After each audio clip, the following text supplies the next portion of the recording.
Okay, my name is Zita Angeli. I'm the grandma to Joe Angeli. And I was 23 years old when I came to the United States. And I'm 92 years old now.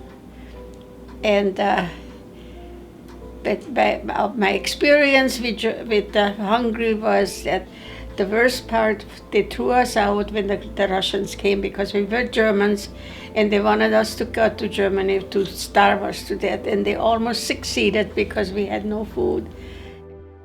Just bringing it back to kind of like the beginning, how did you start figuring out like something was going on with like the Russians coming in and all that kind of stuff? Like, yeah. Well, when the Russians came in, we knew that they used to go and look for girls to rape them, and the young men, the older men were all displaced in like Tante Eva too.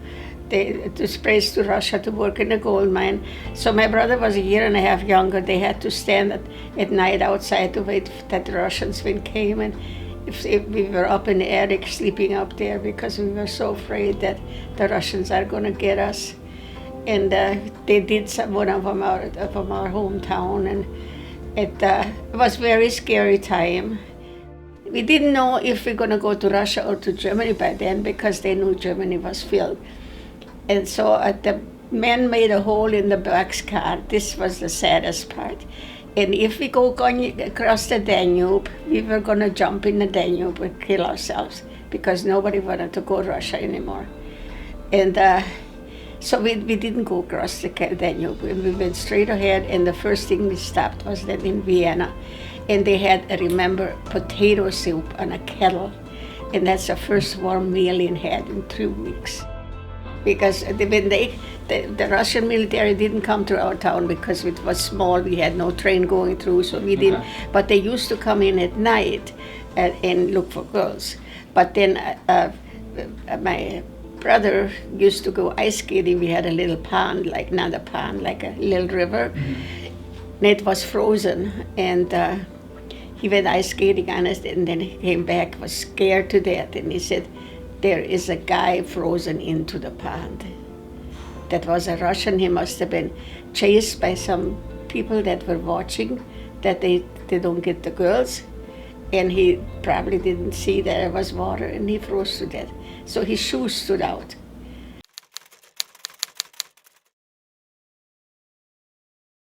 And when we got off the boat, there were the stands which we'd never seen before with the sweet rolls, all kinds of stands there that people sold sweet rolls and sandwiches, and they gave us some American money on the boat for when we get here. And so I didn't know any cash. I didn't know what it looks like with a quarter or anything. So I wanted to have 2 sweet rolls. And the girl said, "Well, so much." And I showed her my hand, and I said, "You take what you need." Yeah. Of course, I'm in German. I didn't know English. What was the acceptance like when you came to America? Were the people here, were they Jealous. Jealous? How? Jealous. Very jealous. Because we got jobs. And in 50, you couldn't buy yourself a job. But we all got jobs because of Uncle Rudy. And I had worked with a lot of Polish ladies, and I always thought they talked about me. And I didn't understand anything. So I sat there on my sewing machine and cried and just said, tears running down. My floor lady was Polish, and she used to watch me, and she'd come over and say it in English. I know that's what she said. "It's okay. You're going to be okay. You're going to be okay." But it was very hard in the beginning to be accepted. In Germany, they told us that the dirty Germans, I mean the dirty Hungarians. In America, they told us the dirty gypsies.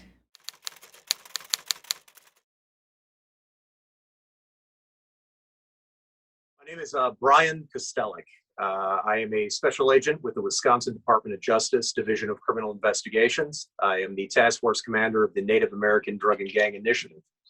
I've been law enforcement going on 24 years. Prior to that, I was the United States Army Infantry, active duty, and National Guard. There was a large debate whether or not the focus of the war should be on the European theater against Nazi Germany, or against the Japanese in the Pacific Theater. Based on the threat at the time, it was identified that the Nazis posed the greatest threat due to technological advances, potential for nuclear warfare development, also to the dire straits that our allies, such as England, were in at the time. To sit here and talk about it, to show uniforms, to show everything, doesn't do it justice. Today, by the gracious donation of Jim, I'm going to show you something about Donnie. In high school, they were studying Latin. They were studying so many different things. He was immediately drawn into language. So with the 1st Marine Division, Donnie learned Japanese. This is Donnie's notebook from a course that he took when he was in California after getting out of basic training or boot camp, 13 weeks. And this was identifying not only how to phonetically speak Japanese, but to learn the icons, to learn the language, and to be able to speak as fluently as possible on the battlefield to gain actionable intelligence from any prisoners that they may have come upon. One of the major battles that was carried out was an operation on Peleliu. Peleliu on September 18th, 1944, the United States Marine Corps 1st Marine Division landed on the southwest tip of this small atoll, mostly made of coral, mountainous areas with some jungle areas. It's a very, very small island when you look at it, and not much bigger than most communities that you would see. As they were moving north with his unit, they were attacked by light Japanese tanks. And these tanks are extremely small. They were more like machine gun carriers, very similar to what in 1939, 1940, the Germans were using, what we call Blitzkrieg. The tanks that many people play on video games or see in movies really weren't developed out until 1943, 44. Donnie, when faced with this, what you could call a banzai charge of multiple Japanese tanks on a one-way mission to destroy as many American Marines as possible, stepped out from cover and basically with his M1 Garand, fitted with what we call the M7 launcher and an M9 grenade, stepped out and fired this and basically disabled a Japanese tank. That tank, one of the many that we see here in this display, was disabled, but unfortunately the machine guns continued to operate. Donnie was hit multiple times by the Japanese machine gun, and for hours he basically struggled and ultimately succumbed to his wounds. Donnie was 18 years old. Donnie's chaplain on Peleliu, after the battle, which lasted for quite a few more weeks, took a picture of his temporary gravesite in Peleliu, and this was sent to his mother. His award of the Silver Star did not come until 1948, and this is a picture of his mother receiving that Silver Star many years after the death of her son.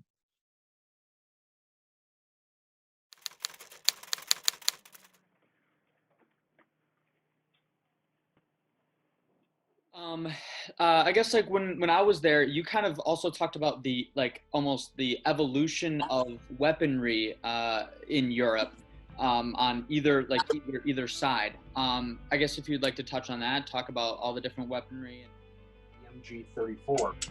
By the time that Adolf Hitler took over as basically chancellor, and finally ultimately the Reich he runs in 1933, we see the German army on the rise. They are now basically coming out of the shadows, and they are ultimately developing more and more weapons. By the time 1938 comes, they start to basically eat up they annex country after country, to the point where we find the British, the French, the American, and the Russians all pretty much flat-foot, because they thought the war to end all wars, that would be it. Eroded. What we start to see is that they cannot get the raw materials that they need. So they start to develop. This is way too expensive and way too complicated, too many parts. They come up in 1942 with the MG-42. Now, these are the same caliber as the MG-08, 7.92 millimeter. The thing with the MG-42 is that this is stamped metal. It's lighter, not as accurate, not as highly engineered. This was known to the American troops as Hitler's buzzsaw. The rate of fire on this was 1,100 rounds per minute. The MG-34 basically was about 900,000 rounds per minute. When we landed on June 6, 1944 on Omaha, Utah, Sword, Juno, and Gold beaches, the MG-34s were predominantly positioned in different bunkers and systems like that. So this is what the beaches of Omaha were ripped apart with the sacrifice of so many men upon that beach. Now, while this was going on too, the Germans also looked at, they still carried bolt-action rifles, the K98, but their non-commissioned officers would carry the MP40. This is a 9mm weapon, light machine gun, and this would be carried by non-commissioned officers, and as the war progressed by 1944, more of these were being issued out because they needed more firepower because their manpower was being ultimately run down. The Germans also still used K98 bolt-action rifles using the same caliber, 7.98, 92, sorry. The other thing that the Germans were very innovative is that we in America in 1942, when we did Operation Torch, the invasion of North Africa, introduced them to the new rocket launcher known as the bazooka. This is a 2.36-inch rocket that basically could penetrate most of the tanks in 1942. The Germans were so impressed with this system that they created an 88mm version of it called the Rakezenpanzerbuch. It was complex, but it also took a lot of material, a lot of metal, a lot of things to build. So the Germans, being ever so innovative, created a disposable light anti-tank weapon called the Panzerfaust. This is a 30mm Klein. It's a shaped charge, and it's very similar to what you would see now that we, when I was in the Army, carried the light anti-tank weapon. This is a 30, basically this was good for 30 meters, and this could penetrate any armor that the Allies had. It became so successful that even American GIs, British soldiers, the Tommies, would pick these up and use them against German armor as well. As the war progressed, they had the 60mm Panzerfaust, and ultimately, as the war in 1945 led to the collapsing of the German forces in Berlin, they were using a version that was good for up to 150 meters. We took that technology and created our own version of it, which we now use today in the United States Army, as well as across the world. Is there anything else that you would like to add or anything else you would like to say? You know, there are many that when you come into a room like this, you have to understand that everything has a story. Everything has a name. Every one of these men and women have family. They had loves, hopes, fears, angers, pleasures. We forget this in history. When you come into a room like this and you can go over here and you look into the face of a young American GI, or you go over here and you look at a young Wehrmacht soldier who would have carried the Soldat book, and you wonder exactly, many of these folks are lost in history.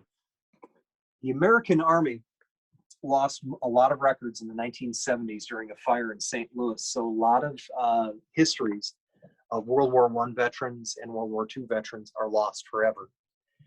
A lot of families have not told their new generations about their family sacrifice and their background. And this history now is lost. When you hold dog tags, the development of something as simple as a dog tag, how the Germans viewed their dog tags from World War I, one part of the upper portion would be ripped off and carried back for notification, the other part left with the body. The Americans, our dog tags became much better. And of course, I'd like to dispel the myth that the notch in the World War II dog tags, that was not to kick into the teeth. That was so you could put it into a typewriter. This is ultimately somebody's history. The sad thing is, go on eBay and look up dog tags. And I will tell you right now, $20, you'll hold in your hands something that a person wore around their neck every day. Fear, angst, anger, all these things faced, but now they're lost to history. British fiber tags. Green stayed with the body, the red went back to battalion so that the family would be able to know. Unfortunately, with fiber tags, they rot. So quite often, soldiers on their own would buy their own tags and metal, because the worst fear was that my body would be lost forever. On the beaches of Omaha, Normandy, Gold, Juno, Sword, they still find bodies inland. Throughout France, they still have what they call the iron harvest, where artillery rounds like this, from World War I even, are still being plowed up every year. The sad thing of it is that in this fast-paced culture of ours, a lot of things are lost. And if we don't take the time to know our own family, our own history, we're doomed to repeat it. Or we're doomed to basically forever lose that guidance that these people speak to us from the shadows. Those that fought for freedom, those that fought for glory, those that fought for their own passions, whatever it might be, we can learn from.